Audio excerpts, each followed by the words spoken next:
She paid 50 cents for a dying cabin, but her dog wouldn't stop digging beneath it. The auction was already winding down when the cabin came up. No bids, no interest. Just a photo of something half swallowed by the mountain. Then a 74-year-old woman raised her hand. No explanation.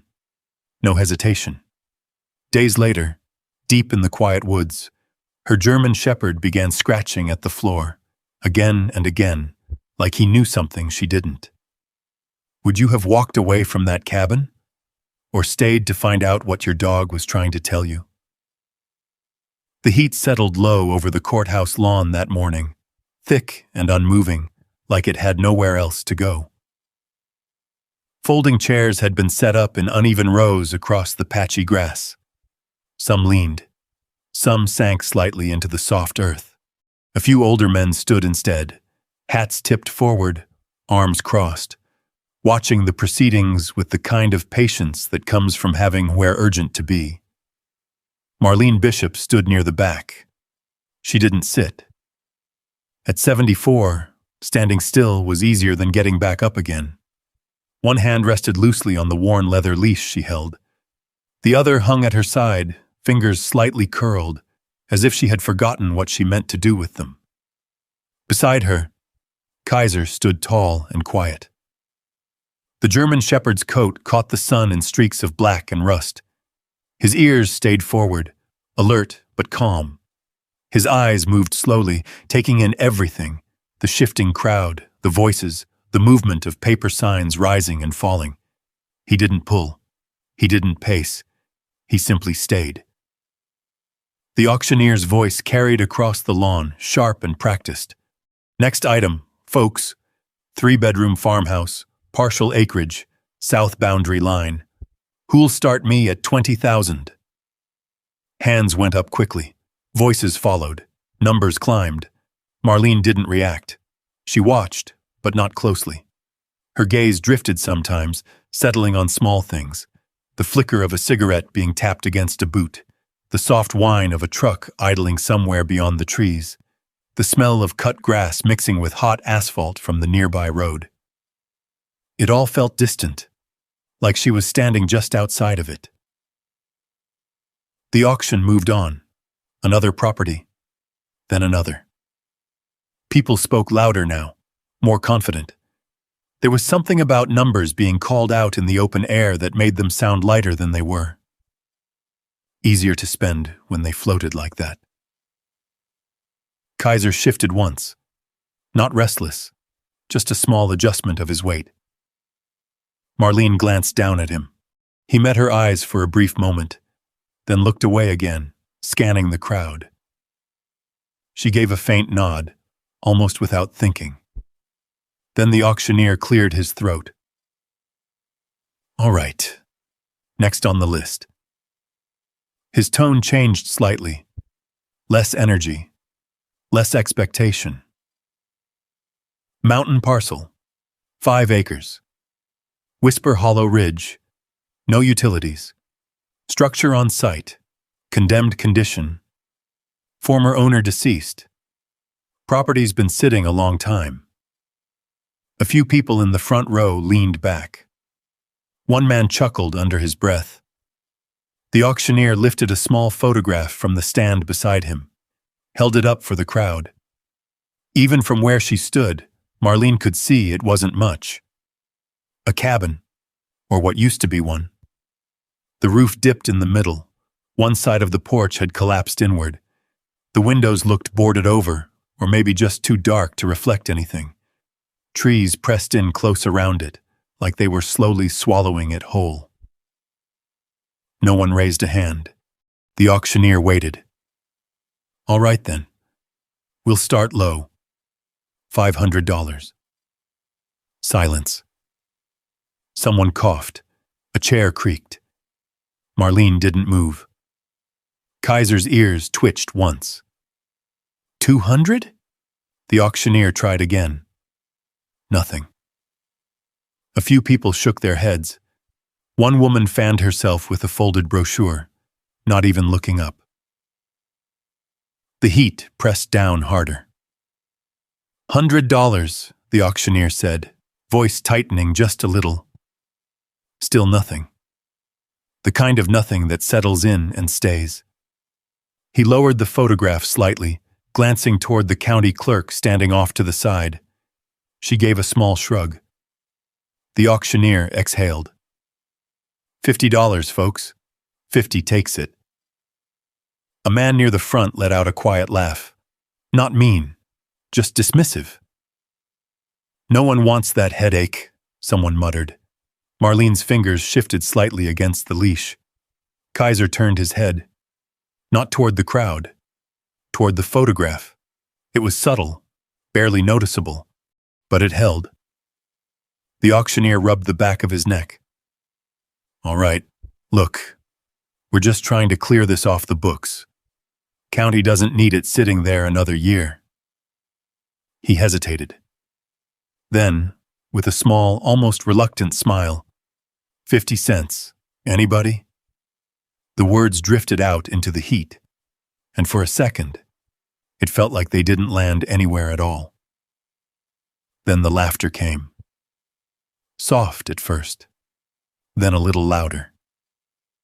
A few people turned to each other, shaking their heads. 50 cents, someone repeated, amused. Marlene didn't smile. She wasn't looking at them. She was looking at the photograph now. Really looking. Something about it sat wrong. Not the damage. Not the neglect. Something else. A stillness. Kaiser stepped half a pace forward. The leash tightened just enough for her to feel it. She glanced down again. His body wasn't tense, but it wasn't relaxed either. His eyes stayed fixed. Marlene felt it then. Not a thought. Not exactly. More like a small shift somewhere deep inside her chest. Quiet. Steady. The kind of feeling that doesn't ask permission. Her hand lifted before she could talk herself out of it. 50 cents, she said. Her voice wasn't loud, but it carried. The laughter stopped. Not all at once, but enough. Heads turned. The auctioneer blinked. For a moment, he just stared at her, like he wasn't sure he'd heard correctly. Ma'am, I'll take it, Marlene said. Simple. No explanation. No hesitation now. The man in the front row turned halfway in his chair to look at her. His eyebrows raised slightly, like he was trying to figure something out. The auctioneer glanced again at the clerk. She nodded once. That was all it took. He lifted his gavel. Sold. 50 cents. The sound of wood striking wood was softer than expected, almost hollow. A few scattered claps followed, slow, uncertain, a couple of amused whistles. Marlene didn't react. She stepped forward, moving through the rows of chairs at her own pace. People shifted out of her way. Some watched her pass, some didn't. Kaiser walked beside her, steady as ever. At the front, the clerk handed her a clipboard, a pen attached by a short length of string. Marlene signed her name. The letters came out clean, practiced, like she'd written them the same way for years. She reached into her pocket. 2 quarters. Worn edges, dull from use. She placed them gently on the table. The clerk slid them into a small tray without comment, stamped a document, then another. Finally, she handed Marlene a folded paper. The deed. That's it, the clerk said quietly. Marlene nodded once. No smile. No question. She turned and walked back through the crowd. The murmurs picked up again behind her, but she didn't listen. The heat still pressed down. The grass still smelled freshly cut. Nothing had changed. And yet something had. At the edge of the lot, she paused beside her car. An old sedan, paint faded, dust settled into the seams. Kaiser stopped with her. He looked up. Just for a second. Marlene rested her hand lightly on his head. His ears relaxed under her palm. She looked out toward the road leading away from the courthouse, then back down at the folded paper in her hand. A cabin. 50 cents. No reason. Not one she could explain. Kaiser shifted again, turning his body toward the direction of the mountains, as if he already knew which way they would go. Marlene followed his gaze. Then, without another word, she opened the car door and got in. The seat gave a soft, tired sigh beneath her weight. The fabric was worn smooth in places, threads thinning along the edges where years of use had settled in. The car smelled faintly of dust, old coffee, and something warmer. Kaiser's coat, sun-soaked and familiar. He climbed in after her without needing to be told. Front seat, always the front. He turned once, slow and deliberate, then settled, his body angled toward the windshield, watching, waiting. Marlene closed the door. For a moment, she didn't start the engine. The courthouse lawn still buzzed behind her. Voices carried faintly through the glass. A laugh here, a cough, the low murmur of deals still being made. But inside the car, it felt quieter, like a different space entirely. She unfolded the paper in her lap. The deed. The ink was still fresh in places, the county stamp pressed deep enough to leave an impression that you could feel if you ran your fingers over it. She didn't read it all, just enough to see the address, the parcel number, the words structure uninhabitable. She folded it again, smaller this time, tucked it into the glove compartment with a slow, careful motion. Kaiser shifted beside her, glancing briefly in her direction before returning his gaze forward. "Not much to look at," she said, almost under her breath. He didn't react. But his ears flicked once. Marlene turned the key. The engine hesitated, then caught, rattling lightly before settling into a steady hum. She let it run for a moment, her hands resting loosely on the steering wheel. Then she pulled out. The road curved away from the courthouse, past a row of small brick buildings and a gas station with a flickering sign that hadn't been fully lit in years. A few people stood outside, leaning against trucks, watching traffic pass like it was something worth noticing. No one paid her any attention. That was fine. She drove without a destination at first, just letting the road take her where it went. The afternoon light stretched long across the pavement, the sun already beginning its slow descent behind the trees. After a few miles, the town thinned out. Houses spaced farther apart. Yards grew wider. Fences appeared, then disappeared again. The road narrowed, patched in places where repairs had been made just enough to hold. Kaiser remained still. Occasionally, his nose lifted slightly, catching something in the air through the cracked window. The scent of fields, warm dirt, passing water. Marlene kept her eyes ahead. The mountains were barely visible at first, just a darker line against the horizon, but they grew slowly as she drove, rising, taking shape. She didn't think much about them. Not yet. Her mind drifted somewhere else, not forward. Back. It had started with a letter. Plain envelope. No return address she recognized, tucked between advertisements and bills she usually sorted without much thought. She had almost set it aside. Almost. The paper inside had been formal, clean, words lined up neatly like they were supposed to make sense. They didn't. Not at first. Something about a balance, a loan, terms she didn't remember agreeing to, numbers that didn't match anything she'd ever seen before. She had called her nephew that afternoon. Derek. He'd handled the paperwork after her husband passed. Said it would be easier that way.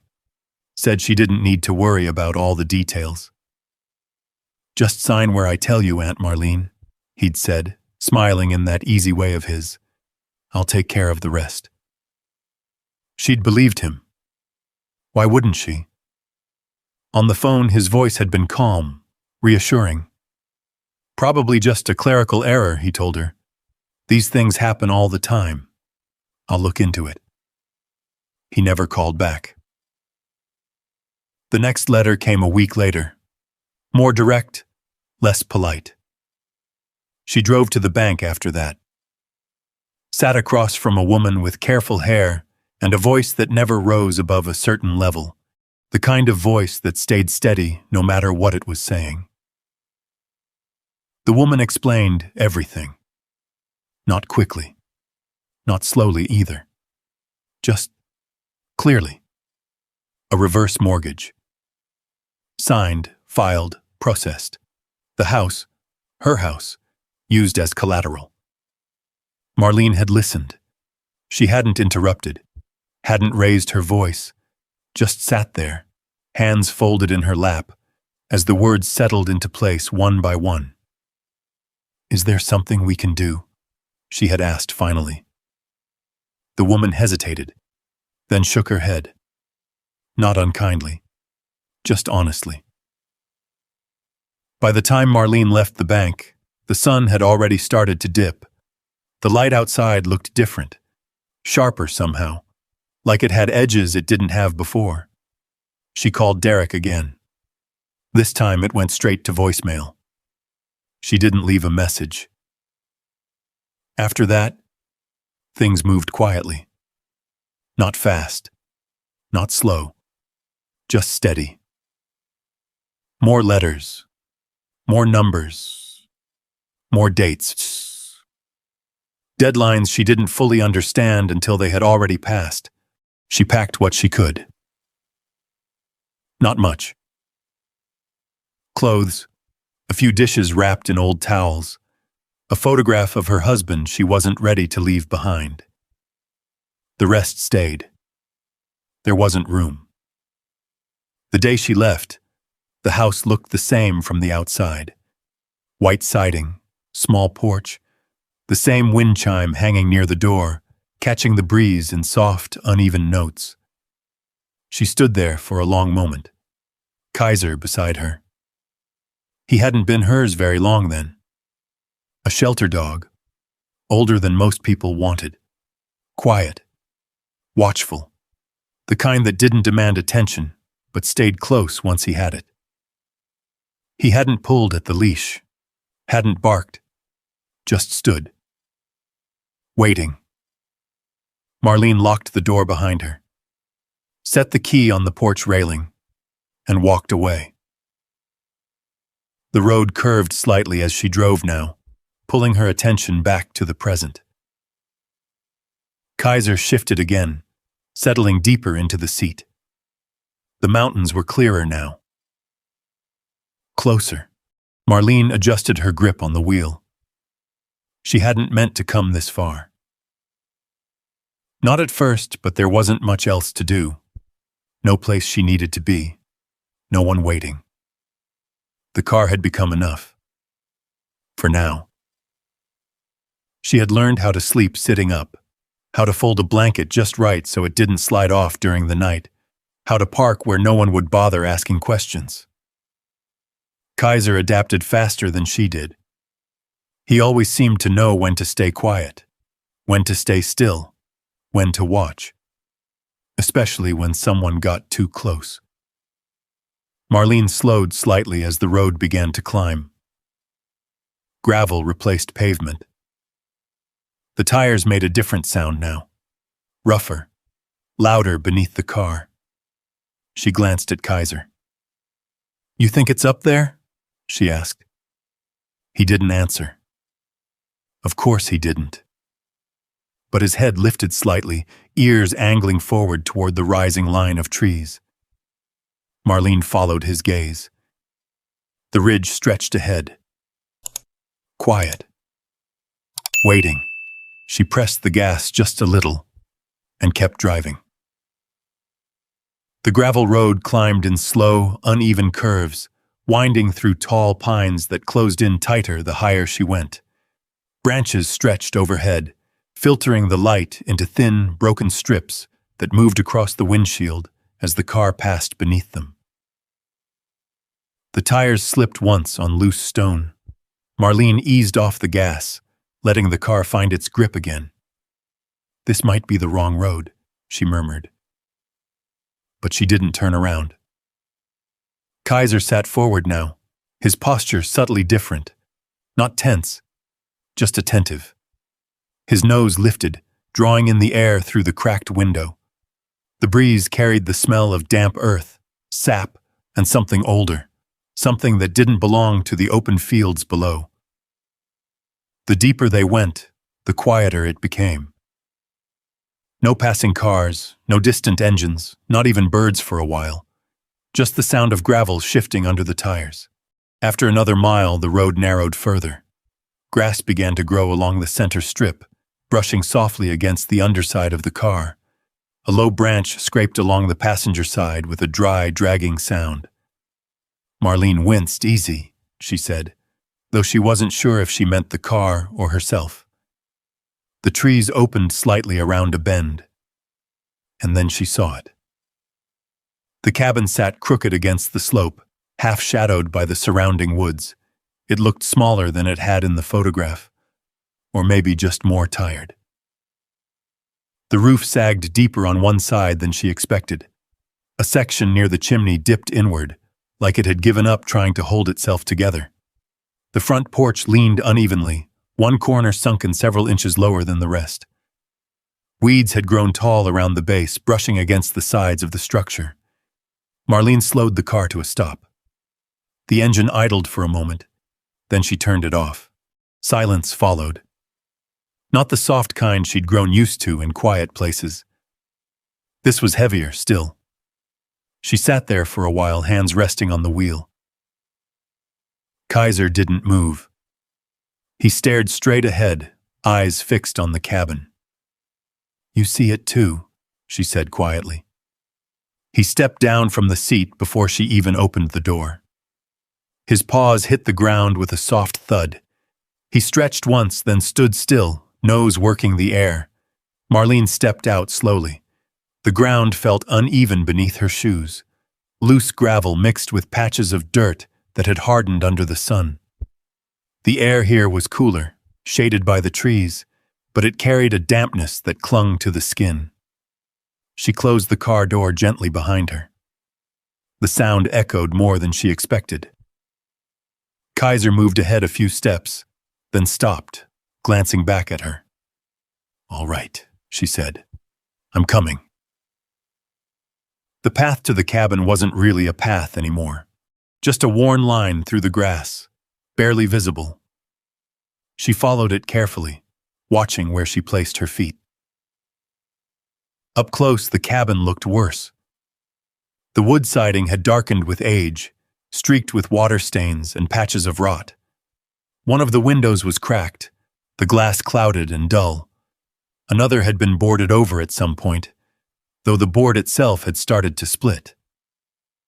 The front door sat slightly off its frame. Not open, but not closed all the way either. Kaiser reached the porch first. He stepped up slowly, testing the boards with his weight. One creaked under him. Another dipped slightly before settling. He paused, listened. Marlene approached more carefully. The first step onto the porch gave a low, hollow groan beneath her foot. She shifted her weight slowly, letting the wood adjust before taking the next step. Still holding, she muttered. The door stood in front of her now. She reached out, pressing her fingers lightly against it. The wood was rough, splintered in places. The handle, rusted but intact, felt colder than she expected. She pushed. The door resisted at first, then gave with a slow, dragging scrape against the floor. A breath of air moved out from inside. stale,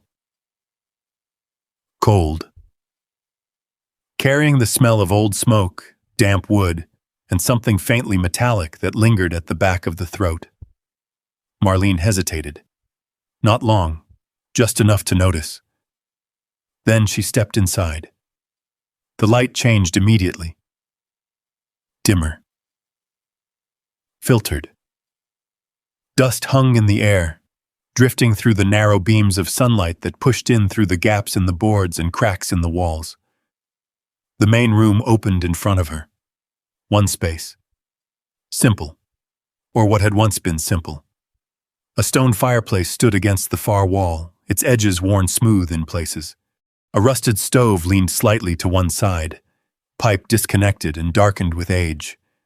The floorboards beneath her feet shifted faintly with each step, a low creak following her movements. Kaiser moved ahead of her. Slow. Measured.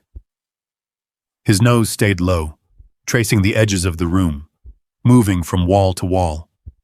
He paused at the doorway, leading to a smaller back space, sniffed, then moved on. Marlene watched him. "You're taking this seriously," she said softly. He didn't look back. The air inside felt thick, not just from dust, from time. Like it had been sitting there too long, waiting for something that never came. Marlene walked further in, each step careful. She ran her hand along the nearest wall. The wood felt dry in some places, damp in others, uneven. The cabin made small sounds as she moved, settling, responding. Not alive, but not entirely still either. She stopped near the center of the room, turned slowly, taking it all in. "This is it," she said. The words didn't carry much weight. They didn't need to. Kaiser returned to her side. He stood close now, his body angled slightly between her and the open doorway, as if he had already decided where he needed to be. Marlene looked down at him, then back around the room. The roof sagged overhead. A faint line of light traced along one of the beams where the boards didn't quite meet anymore. Somewhere, water had found its way in before. It would again. The place leaned, shifted, breathed in slow, uneven ways. It wasn't welcoming. It wasn't safe. It wasn't anything close to what most people would call a home. But it was quiet. And for the first time in weeks, she wasn't being watched. Wasn't being asked anything. Wasn't waiting for another letter to arrive. She let out a breath she hadn't realized she'd been holding. "Well," she said. Kaiser's tail moved once, a slow, steady sweep. Marlene nodded. "We'll make it work." Outside, the trees stood still around the cabin. Inside, the dust continued to drift through the light. And somewhere beneath the floorboards, far below where her feet rested, something waited. Unnoticed. For now. The light inside the cabin faded faster than it should have. By late afternoon, the corners of the room were already dim, shadows settling into the spaces between the walls and floor as if they had been waiting to return. Marlene stood near the doorway for a long moment, listening. Nothing moved. No wind through the boards. No creak from outside. Just the quiet weight of the place itself. Kaiser circled once near the center of the room, then moved toward the far wall, the one opposite the door. His steps slowed there. His nose dropped closer to the floor. Marlene noticed. "Find something?" she asked. He didn't answer. Of course he didn't, but he stayed there, sniffing along a narrow stretch of boards, moving inch by inch. His tail didn't wag. His ears stayed forward. Focused. Marlene watched him for a few seconds, then turned away. There were other things to handle first. She stepped back outside and walked to the car. The trunk opened with a dull click, revealing the small collection of things she had brought with her.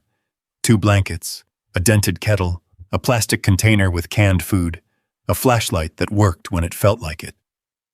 Not much. Enough. She carried the blankets in first, laying them down near the fireplace where the floor felt slightly more solid underfoot. The kettle she placed on the old stove, though she didn't try to light anything yet. The air inside still felt too uncertain. Kaiser remained at the far wall, still tracing, still searching. "You're going to wear a groove in that floor," she said lightly. He didn't look up. Marlene moved slower now, her body beginning to feel the day, the drive, the standing, the heat. It all settled into her joints with a quiet, familiar ache. She sat down on the folded blankets. The wood beneath her shifted slightly, but held. Outside, the sky dimmed toward evening. The light that filtered in through the cracks turned softer, cooler. Kaiser finally stepped away from the wall. He came back to her side, lowered himself to the floor, and rested his head across his front paws. Marlene reached down, her hand brushing the back of his neck. "Good boy," she said. He closed his eyes. For a while it felt almost calm. The kind of quiet that lets you breathe a little deeper. The kind that doesn't ask anything from you. Marlene leaned back slightly, resting her shoulders against the wall. Her eyes drifted toward the ceiling, following the uneven lines where the boards met. She didn't sleep. Not yet. Just rested. The sun dropped fully behind the trees, and the cabin darkened quickly after that. The flashlight sat within reach, but she didn't turn it on right away. Instead, she let her eyes adjust. Shapes became outlines. Outlines became space. Kaiser lifted his head. At first it was subtle, just a small shift. Then he stood. Marlene noticed immediately. "What is it?" He didn't bark, didn't growl, but he didn't relax either. He walked back to the same spot near the far wall. Slower this time, more deliberate. His nose hovered just above the floorboards. He inhaled deeply, then scratched once at the wood. The sound was sharp in the quiet room. Marlene straightened. "That again?" He scratched a second time, paused, then pressed his nose down harder, as if trying to reach something beneath the surface. Marlene stood, her knees protesting slightly as she rose. "You hear something?" she asked. Kaiser didn't react to the words. He scratched again. Not frantic, not wild, controlled, focused. Marlene stepped closer. The floorboards there didn't look much different from the rest.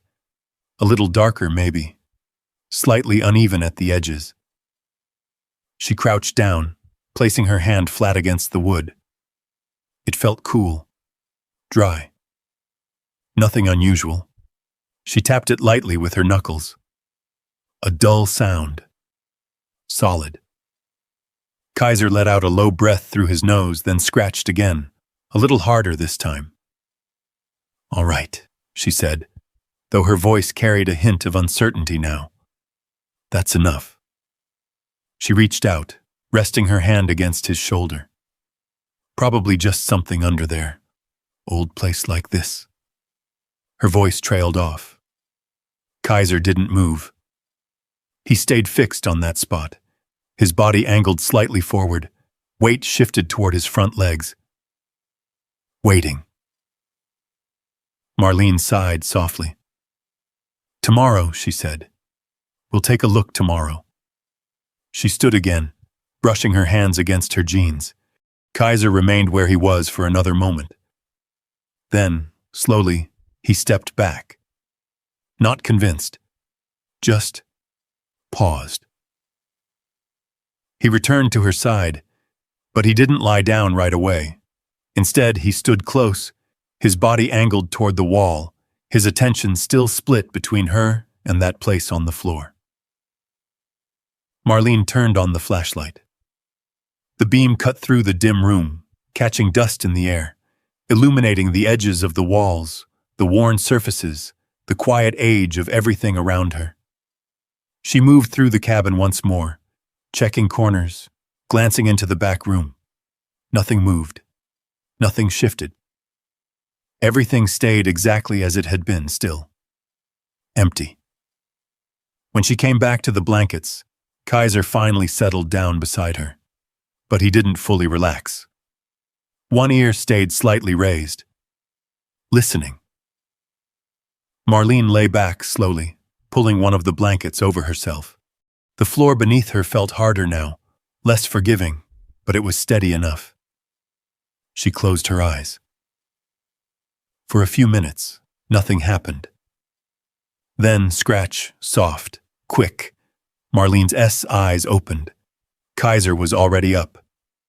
He stood near the wall again. Same place, same focus, scratch, pause, scratch. Marlene pushed herself up on one elbow.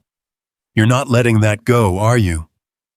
He didn't answer, but he didn't stop either. The sound echoed faintly in the quiet cabin, small but persistent. Marlene watched him. Longer this time.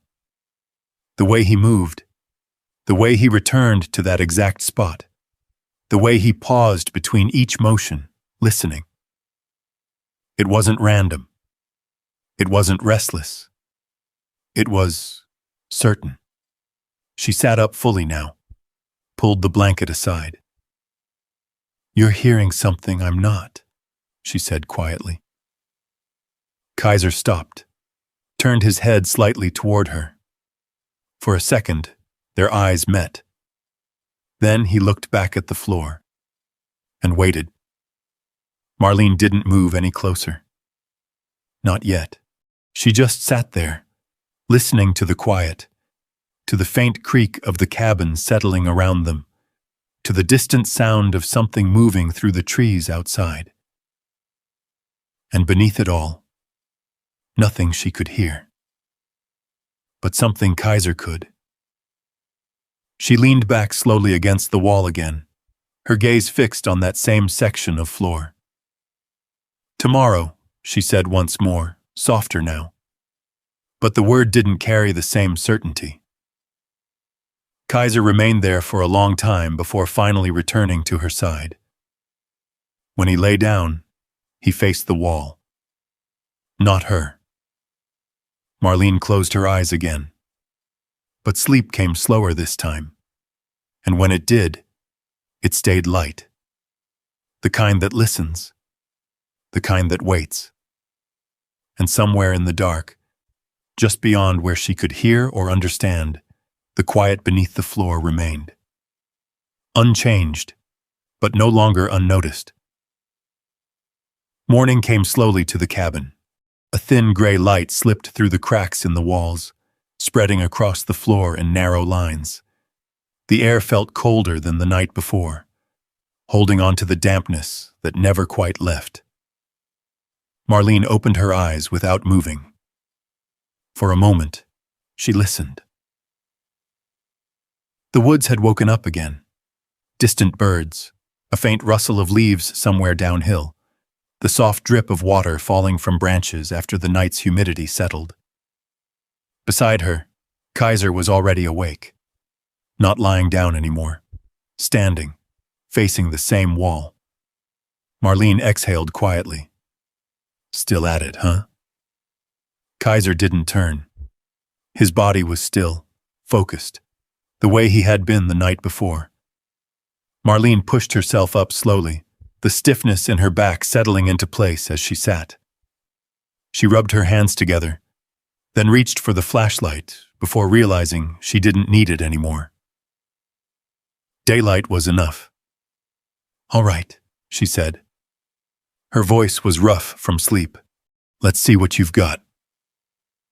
Kaiser stepped aside as she moved closer. Not far. Just enough to give her space. Marlene crouched carefully, placing one hand on the floor again. The wood felt the same as it had before. Cool, dry, worn with age. She tapped it once, then again. This time she listened harder. The first sound was dull, the second, not quite. There was a difference. Subtle, but there. She leaned closer, tapping along the boards in a slow line. Each knock carried a slightly different tone, most of it solid, consistent, until she reached the center. There.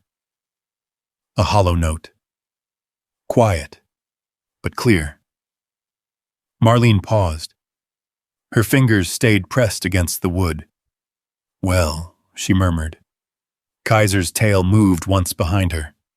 Not wagging, just acknowledging. Marlene sat back on her heels. She glanced around the cabin, her eyes settling on the small pile of things she'd brought in. Nothing there would help much.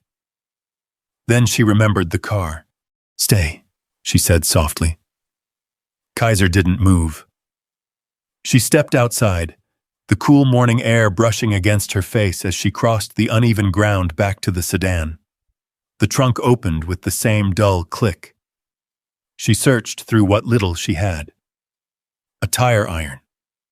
Rust along the edges. Not perfect, but solid enough. That'll do, she said to no one. Back inside, the cabin felt smaller in the daylight, more exposed. The walls showed their age more clearly now, the gaps between boards, the faint discoloration where water had once seeped through. Marlene returned to the spot. Kaiser stood just behind her shoulder, watching. She knelt again, positioning the tire iron along the edge of one of the boards. The wood resisted at first. Old nails held it in place, stubborn with time. She pressed harder. The metal groaned slightly against the wood. Come on, she muttered. The board shifted. Just a fraction. Enough. She adjusted her grip and pulled again. This time slower, steady pressure working the nail loose bit by bit. The wood creaked, a long, dry sound that seemed louder than it should have been. Then a sharp crack. The board lifted. Marlene froze for a second, listening. Nothing changed. No sudden movement, no sound from beneath. Just the same quiet air. She set the board aside carefully and leaned forward. The space beneath was dark. At first, it looked like nothing more than dirt and shadow.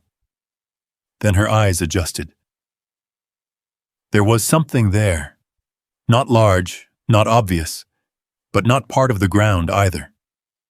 Marlene reached for the flashlight and clicked it on. The beam cut through the darkness below the floor. Metal. Dull. Worn. A rectangular shape, partially buried in the earth beneath the cabin. Kaiser shifted closer. His nose dipped toward the opening, inhaling deeply. Marlene didn't speak. She lowered the light further, brushing away loose dirt with her hand until the edges became clearer. A container sealed. Wrapped in something that had once been thick and protective, though time had stiffened it into brittle layers. Well, I'll be, she whispered. She widened the opening, pulling up a second board, then a third. Each one came loose a little easier now, the structure already weakened with age. Soon the space was large enough. She reached down carefully, fingers finding the edges of the container. It was heavier than she expected. Easy, she murmured, more to herself than anything else. She lifted slowly. The box rose from the earth, leaving a shallow impression behind where it had rested for years, maybe decades. Marlene set it down on the floor beside her. Kaiser stepped back slightly, watching. The container was covered in oilcloth, darkened and stiff but still intact. The corners were reinforced with metal, dulled but not rusted through. Whoever had put it there had meant for it to last. Marlene ran her hand over the surface. Cold. Solid. She hesitated. Just for a moment. Then she found the latch. It resisted at first, then gave. The lid opened with a soft, reluctant creak. Inside, everything had been wrapped carefully. Layers of cloth, tied, folded, protected. Marlene peeled them back slowly, revealing what lay beneath. Paper. Stacks of it. Old but not ruined. Notebooks bound in leather, their edges worn but preserved. Folded maps drawn by hand, lines etched in careful detail. Letters sealed once, now opened but kept intact. Kaiser leaned in slightly, sniffing. No urgency now, just quiet interest. Marlene picked up one of the notebooks. The cover felt firm, the leather dry but still holding its shape. She opened it carefully, turning the first page. Handwriting. Neat, deliberate. A name written at the top. Lillian Voss. Marlene read it again. Softly this time. Lillian Voss. The name settled into the quiet room. She turned another page, and another. The writing continued. Observations, notes, small sketches along the margins. Lines drawn with precision. Dates written clearly. Words about the land. The water. Changes. Things noticed. Things questioned. Marlene didn't read it all. Not yet. But she understood enough. This wasn't random. This wasn't forgotten. This had been kept. Protected. Hidden. For a reason. She closed the notebook slowly and set it back in the box. Her eyes moved across the other items. Maps. Letters. More notebooks. Pieces of a story she hadn't known existed. Behind her, Kaiser stepped forward and sat. Not guarding, not tense, just present. Marlene let out a slow breath. "This place," she murmured. Her voice trailed off. She didn't finish the thought. Instead, she looked down at the open container again. At the careful way everything had been preserved. At the time it must have taken. At the intention behind it. She shook her head slightly.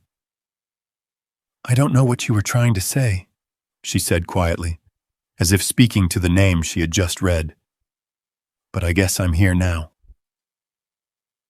Kaiser's tail moved once against the floor. Outside, the woods carried on as they always had. But inside the cabin, something had shifted. The silence was different now. Not empty. Not waiting. Holding something. Marlene reached for the notebook again. And this time, she began to read.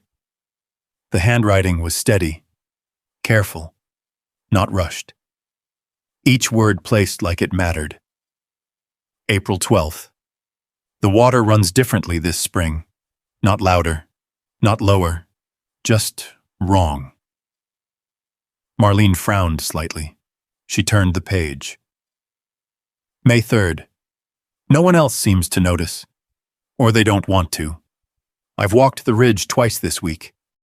The soil near the lower stream smells metallic after rain. Marlene paused. She lifted her head just slightly, glancing toward the doorway, as if expecting something outside to confirm what she'd just read. Nothing moved. Kaiser remained near her, sitting now, his posture relaxed but aware. She turned another page.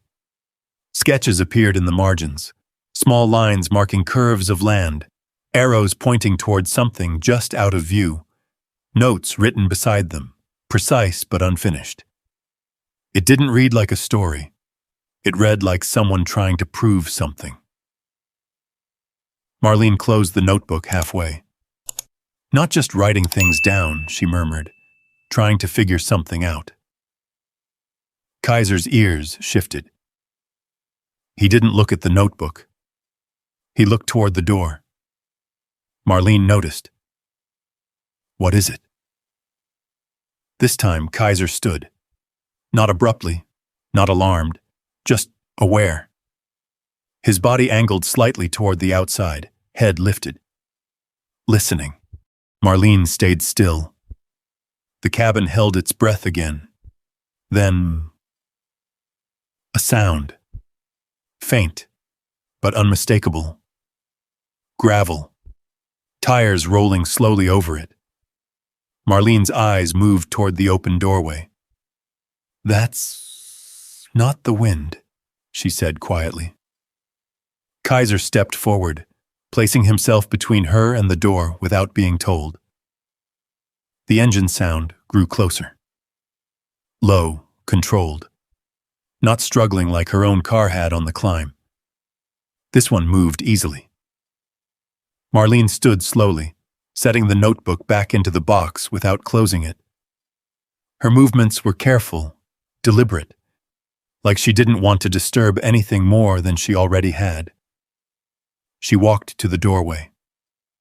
Kaiser moved with her. They stepped onto the porch together. The black SUV came into view through the trees. Clean. Too clean for the road it had just driven.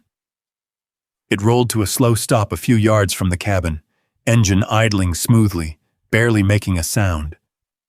Marlene watched, didn't wave, didn't step forward. The driver's door opened. A man stepped out. Mid-50s, maybe a little older. Well-dressed, even out here. Light shirt, sleeves buttoned at the wrist. Dark slacks, shoes that hadn't picked up a trace of dust yet. He closed the door gently behind him, looked at the cabin first, not at her. His eyes moved across the structure slowly. The roof, the porch, the door. Assessing. Then, finally, he looked at Marlene. A small smile followed. Polite. Practiced. "Mrs. Bishop," he said, as if he'd already known she would be here. Marlene didn't respond right away. "How do you know my name?" she asked. The man's smile didn't change. "Public records," he said simply. "These things tend to update quickly after a sale." He stepped forward a few paces, stopping just short of the porch. Kaiser didn't move, but his stance shifted. Solid. Grounded. Marlene noticed. "Can I help you?" she asked. The man clasped his hands lightly in front of him. "My name is Douglas Harlan," he said. "I represent a group that has interests in properties across this region." Marlene nodded once, didn't invite him closer. "All right." Douglas glanced at the cabin again. "You purchased this property yesterday," he said, "for 50 cents. "That's right."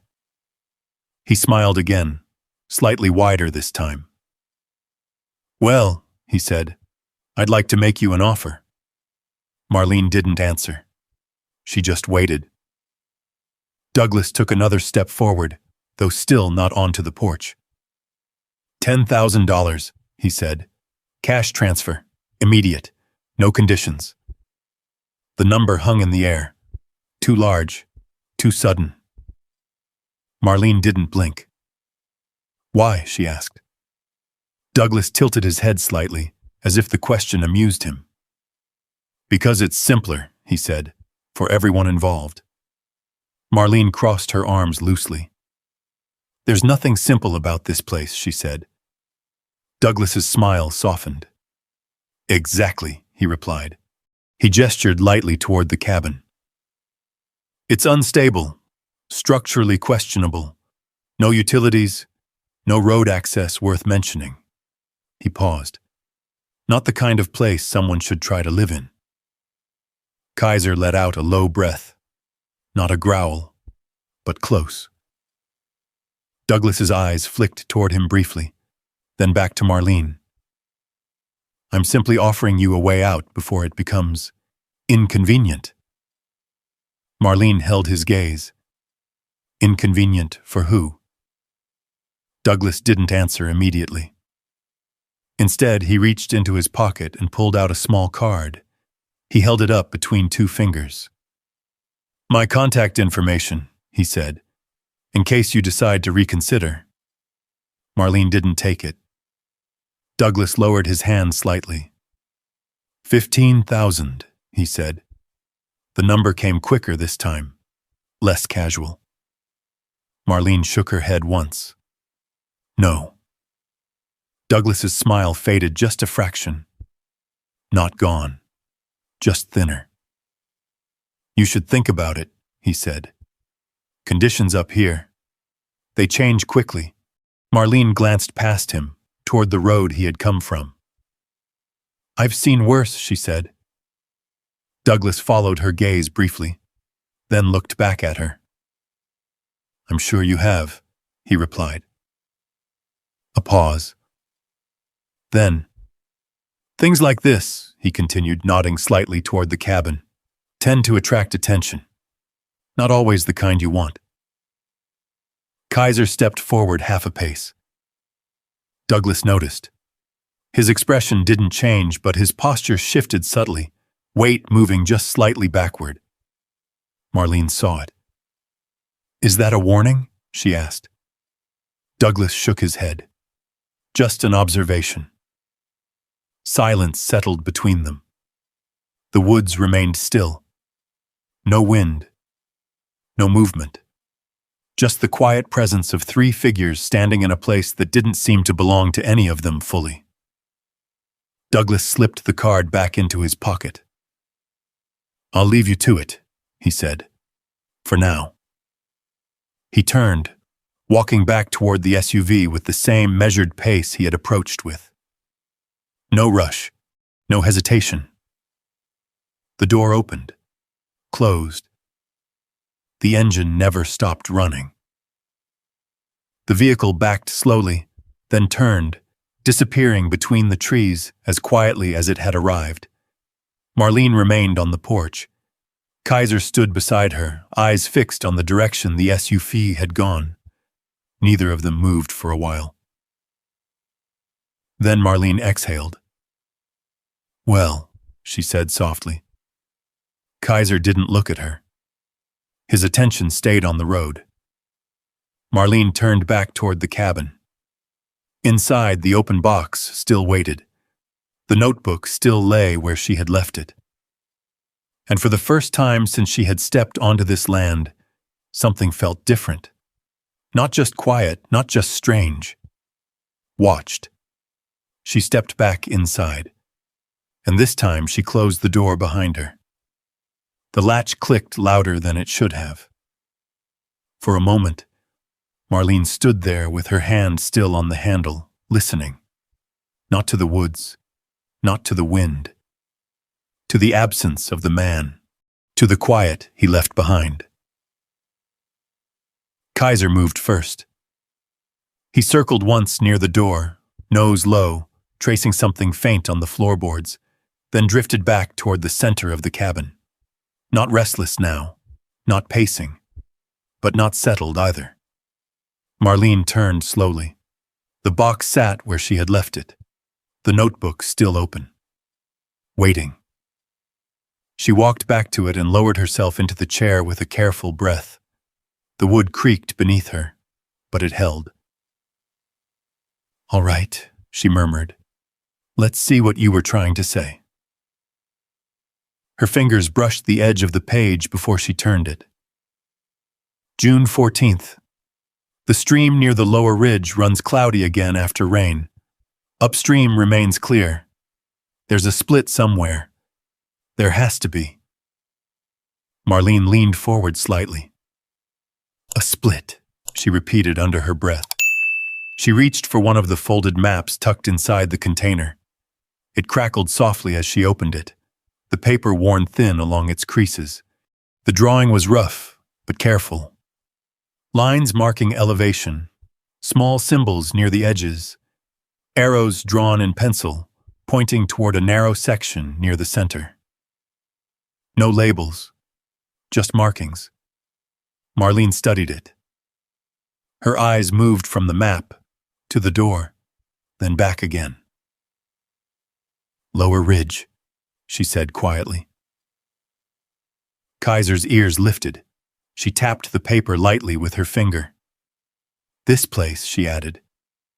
He watched her. Didn't move, but he listened.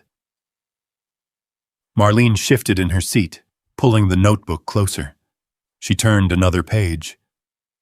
July 2nd. I tried to report it again. They said I didn't have enough evidence, that I was misreading seasonal changes. I know I'm not. The ground near the cabin feels different after rain. Heavier, like it's holding something it shouldn't. Marlene exhaled slowly. "Sounds familiar," she muttered. Outside, the wind picked up just slightly, brushing against the walls of the cabin with a low, steady hush. She didn't look up this time. She kept reading. Page after page. The entries weren't long, but they were consistent, repeating the same concerns, the same patterns. Water, soil, change, ignored. Marlene reached for another folded sheet, this one thicker, almost like a ledger page. It held a series of dates and measurements, numbers written carefully in columns. She frowned. "You weren't guessing," she said softly. Her eyes scanned the numbers again.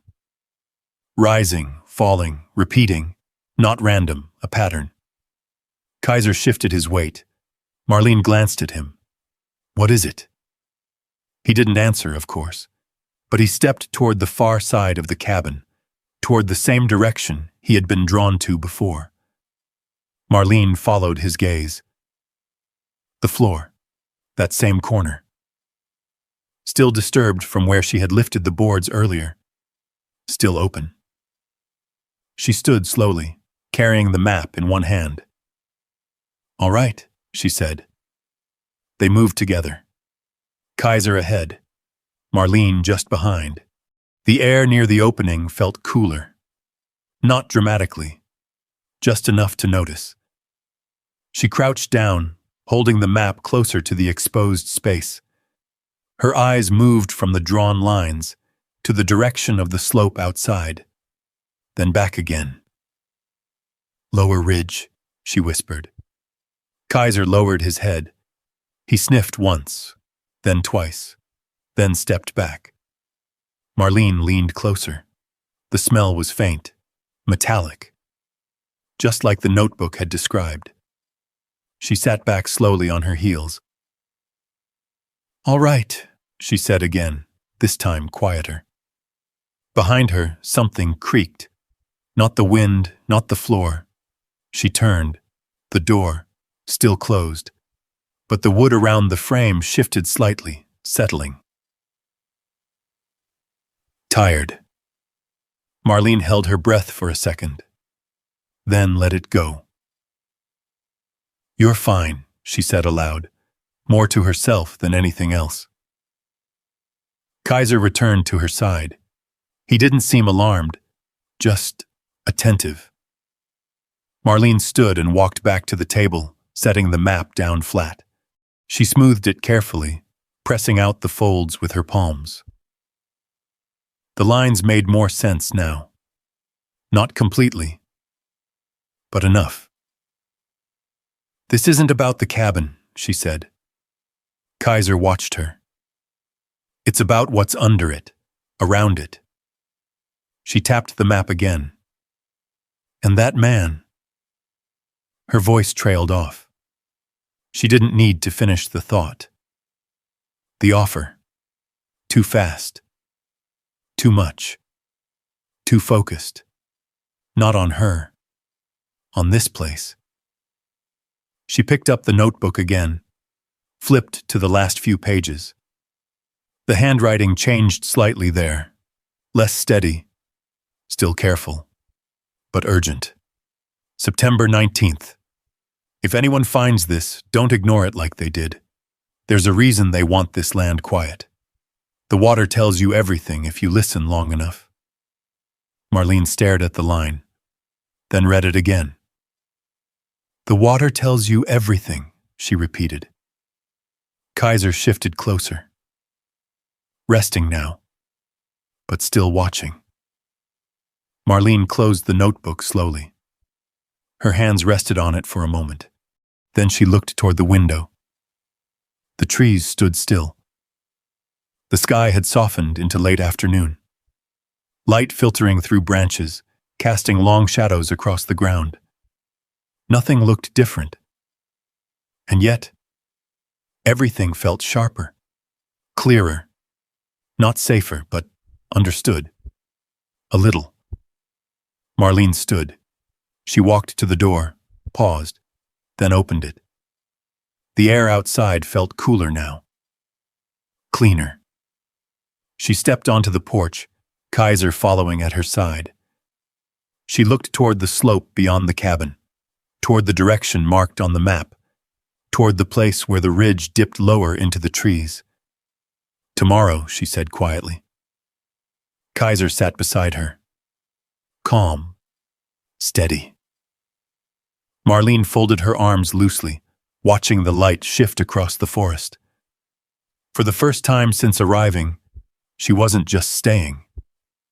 She was thinking, planning, listening. And somewhere out there, something waited to be found. She just didn't know how far she would have to go to reach it, or who else might be looking. The wind moved again.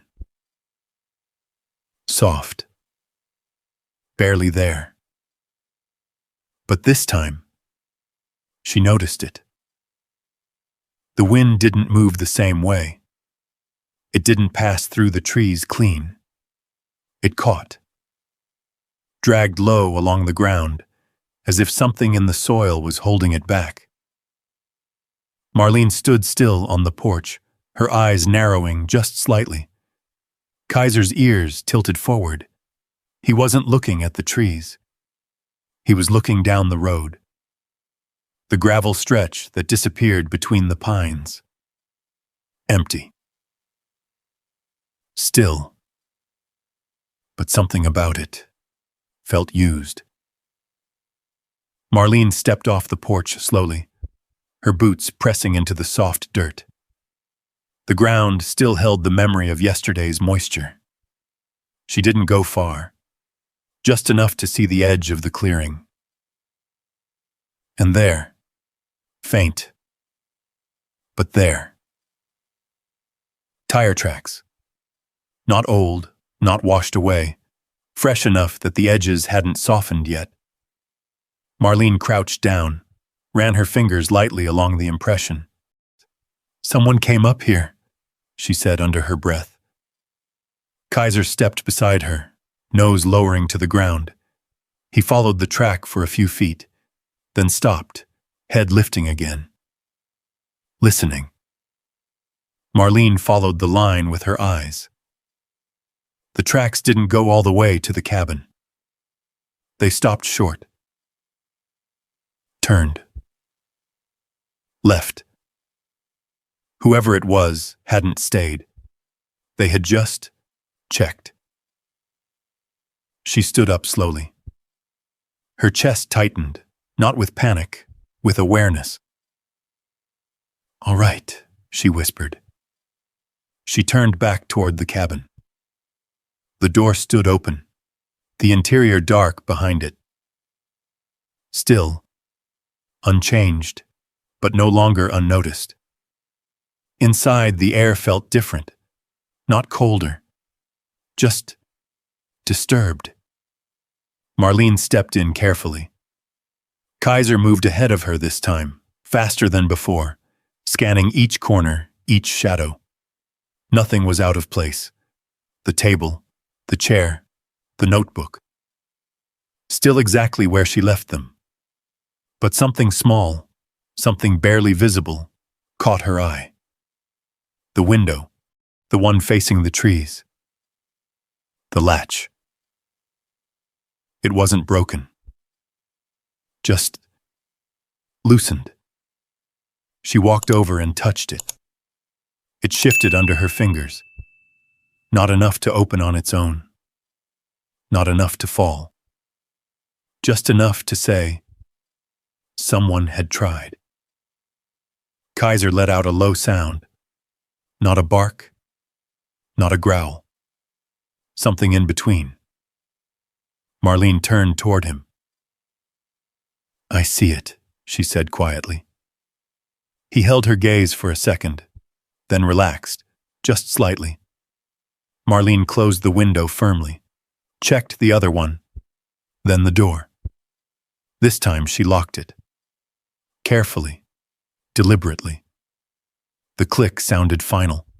She turned back toward the table. The notebook waited, so did the map. But now, they didn't feel like old things. They felt necessary. Marlene sat down, reached for the notebook again. Her fingers steadier than before, more certain. She flipped to the pages she had marked earlier.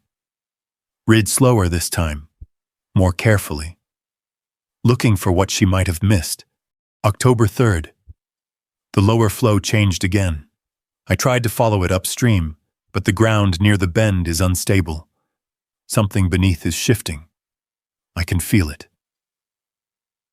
Marlene frowned. Unstable, she murmured. She looked up. Toward the direction Kaiser had been drawn to before. Toward the woods. "That's where we're going," she said. Kaiser didn't move, but his tail gave a small, slow motion. Agreement. The light outside shifted. Late afternoon settling into evening. Marlene stood. Moved toward the small shelf near the wall. She found an old tin cup, filled it with water from the container she had brought, held it up, watched it. Clear. Still. But she tilted it slightly. The surface trembled. Just a little. She froze. The cabin was still. No wind. No movement. Yet the water moved. Kaiser stood up instantly, alert. Marlene set the cup down slowly. Her eyes moved to the floor, then to the corner where the boards had been lifted, then back to the map. "It's not just outside," she said quietly. "It's under us." The realization settled in slowly. Not dramatic, not loud, but steady, heavy, and real. Outside, a sound, distant. Engine. Marlene turned sharply. Kaiser was already at the door. The sound faded quickly, gone as fast as it came. She didn't open the door this time, didn't step out. She just stood there, listening, waiting. Nothing. Silence returned. But it wasn't empty anymore. It held weight, intention. Marlene stepped back from the door, walked to the table, pulled the map closer. "This isn't random," she said. "None of it is." Her finger traced the line of the ridge again, followed the markings, stopped at the bend, the place described in the notes, the place she hadn't seen yet. "Tomorrow," she said again. But this time, it wasn't a thought. It was a decision. Kaiser lay down near the door, not resting. Watching. Marlene blew out a slow breath, then reached for a small notepad of her own, tore a page, picked up a pen, and began to write.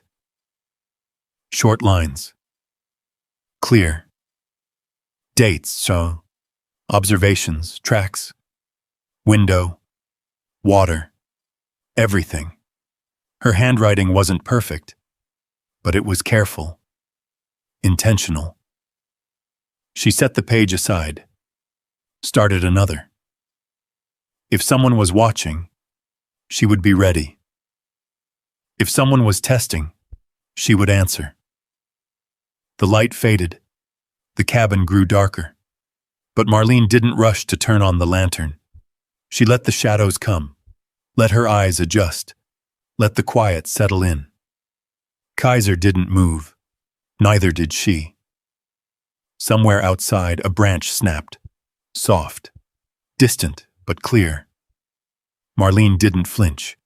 She just listened, counted the seconds, waited. Nothing followed. Stillness again. She stood finally, lit the lantern.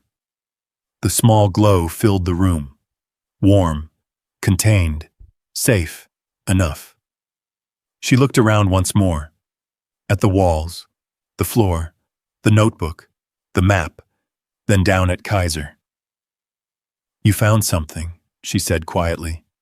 He blinked once, slow, steady, "and now we're going to find the rest." He lowered his head, not in rest, in readiness. Marlene turned down the lantern slightly, sat back in the chair. And for the first time since she arrived, she didn't feel like she was surviving. She felt like she was in the middle of something bigger than the cabin, bigger than the land, something that had been waiting, and now was no longer hidden. Morning came quiet. No wind, no birds at first. Just that thin gray light slipping through the cracks in the cabin walls, settling over the table where the map still lay open. Marlene was already awake. She hadn't slept much, not out of fear, out of focus, the kind that doesn't let your mind drift too far from what's in front of you. Kaiser lifted his head the moment she moved. No stretch, no yawn, just alert. Ready. "All right," she said softly, pulling on her jacket. "Let's go see it." She didn't pack much, just a small canteen. The notebook, the map, folded carefully. And a length of rope she found in the corner, old but still strong. Kaiser waited at the door. She opened it. The air felt sharper this morning, cooler, cleaner. But beneath it, that same faint metallic edge lingered. She stepped out, closed the door behind her, locked it again, then turned toward the tree line. Kaiser didn't hesitate. He moved ahead, steady, sure, as if the path had already been decided. Marlene followed. The ground sloped gently at first, pine needles soft underfoot, the smell of damp earth rising with each step. She kept her eyes on Kaiser. On the way his body moved, purposeful, not wandering, not curious, certain. They moved deeper into the woods. The light thinned. Branches overhead filtering it down into long, narrow beams that shifted as they passed. Marlene checked the map once, then again, the ridge line, the bend. It matched. More than she expected. "Knew this place," she murmured. Kaiser stopped. Just for a second. Looked back. Then kept going. The ground changed. Subtle, but noticeable. Less soft, more packed. And then a faint sound. Water. Marlene slowed. Listened. There it was. A thin, steady flow somewhere ahead. Kaiser moved faster now. Not rushing, but pulled. Like something was calling him. Marlene followed, pushing past a low branch, stepping over a fallen log. And then they reached it. A narrow stream. Clear. running over smooth stones. Sunlight caught the surface just right, turning it silver where it moved. Marlene stepped closer, knelt, dipped her fingers in. Cold, clean. She brought it to her lips. Paused, then tasted it. No bitterness, no metal, just water. She looked up. "This isn't the same," she said. Kaiser stood at the edge, watching. Not the water, the direction it came from. Marlene followed his gaze. Upstream. The ground rose slightly. The trees thinned. And something else, barely visible, caught her eye. A change in the soil. A darker line cutting across the slope. She stood, moved slowly toward it. The closer she got, the more it stood out. The ground there was different. Not just color, texture, as if it had been disturbed long ago and never fully settled back. Kaiser walked ahead of her, stopped at the edge of it, lowered his head. Sniffed once, then looked up. At her. Marlene stepped beside him. Her boots sank slightly into the soil. Heavier, just like the notebook had said. She crouched down, ran her hand along the surface. It was dry on top, but beneath, cool, dense. Holding something. She sat back slowly. "This is it," she said, her voice barely above a whisper. Kaiser stayed still, beside her. Marlene pulled the map from her jacket, opened it. Her hands moved carefully across the lines, following them, matching them. And there, the bend, the exact spot, right where she was sitting. She let out a breath she didn't realize she'd been holding. He wasn't wrong, she said. The realization didn't hit all at once. It came in pieces. Quiet. Certain. The clear water, upstream, untouched. And below, near the cabin, something else, something that changed it, something buried, something old. She looked down at the ground again, then back at the stream, then toward the direction of the cabin. Kaiser shifted. He stepped a few feet farther up, then stopped again, looked back, waiting. Marlene stood, followed. They moved just a little farther. And then she saw it, half hidden, covered in moss. A small wooden structure built into the side of the slope. So natural it almost disappeared into the hill. But not quite. A door. Low. Weathered, closed. Marlene froze. Kaiser stood in front of it. Still. Focused. She stepped closer. Each movement slower than the last. The air here felt different. Still. Heavy. Like it had been undisturbed for a very long time. She reached out, brushed her fingers against the wood. It was solid. Not rotting, maintained. Or at least, built to last. "There's more," she whispered. Kaiser didn't move. Didn't look away. Marlene placed her hand on the edge of the door. Paused, then pulled. It resisted at first, then gave, just enough. A dark space inside. Cool air drifting out, not stale, not foul, just old. She didn't step in, not yet. She stood there, looking, feeling, understanding. Kaiser had led her here, not just to the box, not just to the cabin, to this. The reason behind it. The source. She closed the door again gently, stepped back, her heart steady. Not racing, just aware. She turned toward the stream, then toward the direction of the cabin, then back again. Everything connected now, not fully explained, but clear enough. "This is why," she said quietly. Kaiser finally relaxed, just a little. Marlene nodded once, to herself, to the place, to whatever had been left behind here. Then she folded the map carefully, slipped it back into her jacket. "We go back," she said. Kaiser turned, and this time, he followed her.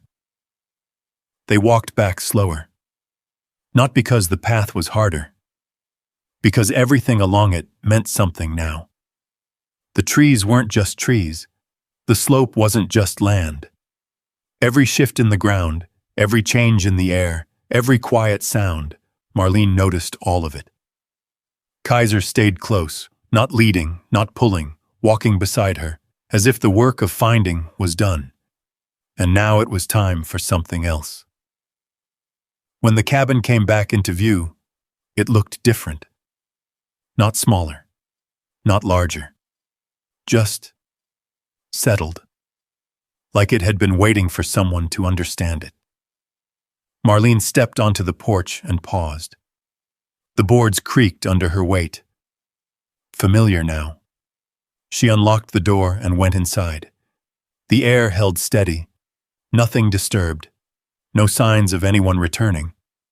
But she didn't expect them to. Not yet. She moved to the table, set the map down, opened the notebook again. This time, she didn't rush.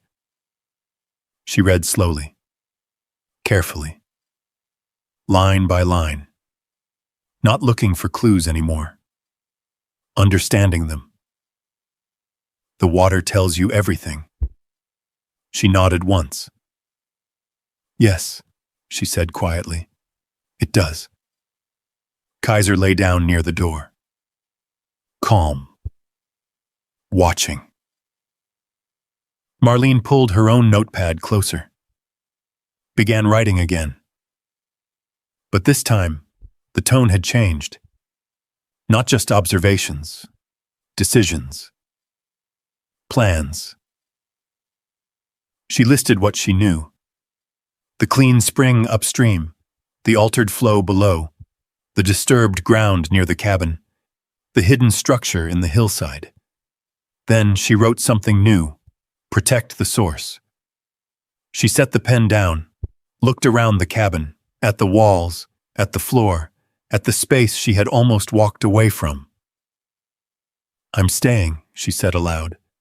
Kaiser's tail moved once against the wood. That was enough. The days that followed didn't move quickly. They moved steadily. Marlene cleared the area around the cabin, marked the ground where the soil changed, used stones and small wooden stakes to outline it. Not to hide it, to understand it. She walked the path to the stream every morning, checked the water. Not with instruments, with attention. Color. Flow. Temperature. She wrote it all down every day. The cabin began to shift too, not dramatically, but little things. A repaired hinge, a patched section of roof. Boards reset where they had been loose. Nothing fancy, just enough to hold, just enough to stay. A week passed, then another. The road stayed quiet. No new tracks, no engines in the distance. But Marlene didn't relax. She stayed aware. Watched the edges of the clearing. Listened at night. Kaiser did the same. One afternoon, a truck came. Not the black SUV. An older pickup. Faded paint. Slow. It stopped at the edge of the clearing. A man stepped out. Mid-60s. Work boots. Hands worn from use. He didn't approach right away, just stood there, looking. Marlene stepped onto the porch. Kaiser beside her. The man nodded once. "Name's Eli Turner," he said. "Live about 3 miles down that ridge." Marlene nodded back. Marlene. He looked at the cabin, then at the ground, then back at her. "Heard someone bought this place," he said. "Didn't think it'd last long." Marlene didn't answer right away. Then she said, "It's holding." He studied her for a moment, then Seth gave a small nod. "Need anything?" he said. "Folks around here don't ask many questions, but they show up." He didn't wait for a response, just got back in his truck and left. Marlene watched him go, then looked down at Kaiser. "Community," she said quietly. He blinked. That evening she sat on the porch, the light fading across the ridge, the air cooling just enough to carry the scent of pine and distant water. Kaiser lay beside her, head resting on his paws, relaxed. For real this time. Marlene leaned back slightly. Let the quiet settle in. No engines. No footsteps. Just wind, and the steady rhythm of the land breathing around her. She thought about the auction, the laughter, the 50 cents. She thought about the box, the notes, the path through the woods, the door in the hillside, and the water. Always the water. She exhaled slowly. "I didn't come here for this," she said. Kaiser didn't move, but I'm not leaving because of it either. The sun dropped lower. The sky softened into shades of gold and gray. Marlene rested her hands in her lap. No tension, no rush, just presence. She had lost everything once. Quietly, without warning. This time, she wasn't losing anything. She was choosing to stay. Choosing to protect something she didn't build, but understood. And for the first time in a long while, that felt like enough. The cabin stood behind her. Not perfect, not strong, but steady. Like her. The land stretched out in front of her, unchanged, but no longer unnoticed. And somewhere beneath it, the truth remained. Not buried. Not hidden. Just waiting for someone willing to see it. Marlene reached down and rested her hand lightly on Kaiser's back. Warm. Solid. Real. "You knew," she said softly. He didn't answer. He didn't need to. The wind moved through the trees again. This time, it passed clean. Marlene closed her eyes for a moment, then opened them. Still there, still present, still hers. And the price she paid was never the 50 cents. It was everything she chose not to walk away from. And for the first time, that didn't feel like loss. It felt like home. That didn't feel like loss. It felt like home. She sat there a while longer, not moving, just listening, to the trees, to the water somewhere down the slope, to Kaiser's steady breathing beside her. For months, she had thought she lost everything because she trusted the wrong person, because she missed something she should have seen. That's how it felt at the time, like failure, like she had simply been too late. But sitting there now, she realized something quieter. She hadn't been late. She had just been listening to the wrong voice.